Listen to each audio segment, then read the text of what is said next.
tiens déjà à vous remercier, n'est-ce pas, pour être venu aujourd'hui, n'est-ce pas. Nous allons parler comment investir dans la transformation du bois.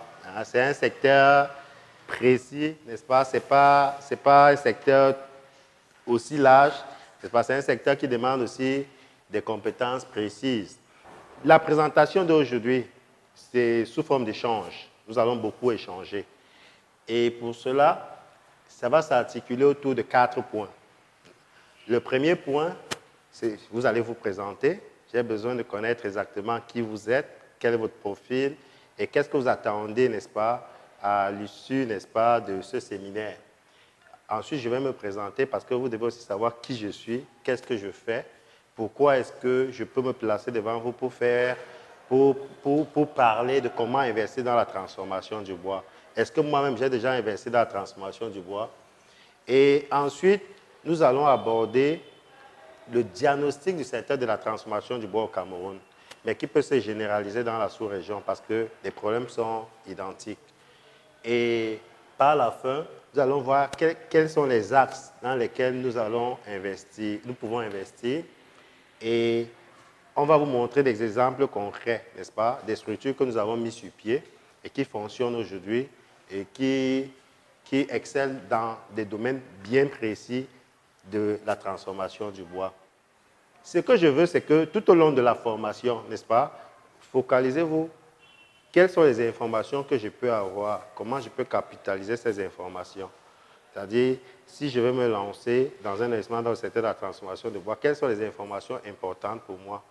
Et quel est l'axe sur lequel je peux me positionner? Vous allez voir que c'est très vaste. Parce que beaucoup de gens, quand on parle de transformation de bois, vont réduire ça à la scierie, vont réduire ça à la menuiserie. Ici, il s'agit pour nous d'élargir les horizons, et des horizons qui sont vraiment porteurs, compte tenu de notre contexte dans lequel nous évoluons. Et vous ne devez pas oublier que nous sommes dans un pays où il y a le bois. C'est-à-dire, c'est reconnu, le bois, c'est une matière première disponible au Cameroun. Mais comment est-ce que nous utilisons ce bois? Est-ce que nous l'utilisons bien? Est-ce qu'on peut s'investir à l'intérieur? Si on veut s'investir à l'intérieur, qu'est-ce qu'il faut? Les gens qui se sont investis, qui ont réussi, comment ils ont fait?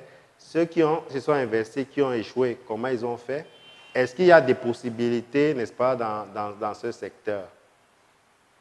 Et pour faire cela, c'est capital pour nous d'avoir les statistiques, n'est-ce pas, de la filière. Vous ne pouvez pas dire que vous allez investir dans un domaine que vous ne connaissez pas. Vous devez avoir les informations.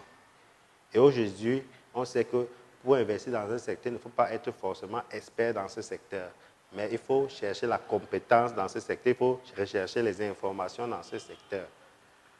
Donc, c'est tout ça que nous allons aborder ici, tout au long de ce séminaire. Pour moi, c'est un séminaire pratique. C'est pour ça que vous voyez, je viens avec quelques petits gadgets pour que quand j'illustre, vous puissiez voir un peu la corrélation. Je vais prendre un exemple. Quand vous êtes dans une maison, je vais dire 99% des maisons au Cameroun, vous allez voir que la porte ne se ferme pas bien. N'est-ce pas? C'est-à-dire que quelqu'un a acheté une porte, même si elle est chère ou bien elle est moins chère, on peut faire une expérience. Il y a une porte à côté de nous. Vous voyez? Ailleurs, vous ne pouvez pas vendre cette porte. Ici, chez nous, ça passe pourquoi? Parce que les gens ne sont pas éduqués, n'est-ce pas? C'est-à-dire le consommateur n'est pas formé. Mais ailleurs, tu ne peux pas vendre cette porte. Regardez. Et cette porte-ci, je vous rassure, quand je la regarde, elle n'a pas coûté moins de 150 000. Vous voyez qu'il a mis 150 000 sur une porte, il a conçu un immeuble, mais la porte ne se ferme pas. Vous voyez un peu? Est-ce que c'est un produit de qualité? Vous savez pourquoi ça passe chez nous? Parce que les gens n'ont pas encore suffisamment investi, il n'y a pas encore la concurrence. Si vous êtes capable de fabriquer une porte qui va bien se fermer, le monsieur ne va jamais acheter cette porte. Il va trouver cette porte où? N'est-ce pas? Je prends un autre exemple. Disons que demain, quelqu'un vient me dire, Olivier, tu es un génie du bois, voilà 500 000, trouve-moi un lit bien fait où je vais dormir à 19 heures. Il me donne son argent à 8 heures. Je dis qu'il peut faire même 2 jours, je ne trouve pas un bon lit. Le seul moyen pour moi de trouver un bon lit, un lit où il peut dormir, ce serait d'aller à Oka Et si je vais à Oka, dans les 2 heures qui suivent, j'ai le lit, j'ai installé le lit, il peut dormir. Mais si je dis alors que je veux un lit en bois massif fait avec notre bois, bien fait, je peux faire même une semaine, je n'arrive pas à lui donner un lit. Ça veut dire qu'on est dans un secteur pas du tout compétitif. C'est pour ça que vous allez voir toujours les meubles qui viennent de l'extérieur, parce qu'on n'arrive pas à répondre à la demande. N'est-ce pas? On a des ingénieurs, des étudiants en génie civil. Hein? Est-ce que vous pouvez acheter une voiture qui ne fonctionne pas? C'est-à-dire que vous allez acheter une voiture, vous allez entrer, vous voulez démarrer, ou bien vous allez, on parle des voitures neuves, on ne parle pas des voitures d'occasion, n'est-ce pas? Et après peut-être 6 mois, elle ne peut plus jouer la fonction pour laquelle vous l'avez achetée. Vous allez vous plaindre. Est-ce que vous allez revenir chez cette personne? J'avais un grand professeur qui m'a enseigné, qui me disait toujours, lorsque tu vas réaliser un bon meuble, le client là va pouvoir t'amener 10 clients. Mais le jour que tu réalises un mauvais meuble, il va te chasser 1000 clients. Vous savez ce que ça veut dire? Ça veut dire que quand vous avez réalisé un bon produit, vous donnez à quelqu'un, il va aller voir ses connaissances, peut-être c'est à 10 personnes, il va leur dire que, ou bien il va même oublier. Mais le jour que quelqu'un va lui dire que j'ai les problèmes, je veux faire un meuble, mais je ne sais pas à qui, il va se souvenir de vous, il peut vous apporter comme ça 10 clients. Mais le jour que vous allez faire un mauvais meuble, ou bien un mauvais produit, quand il va sortir, tous ceux qu'il va rencontrer, vous comprenez? Et quand il va leur dire que le gars n'est pas bon, il ne peut pas réaliser, vous voyez, rien que ces plaintes-là, c'est-à-dire on ne va pas lui poser la question.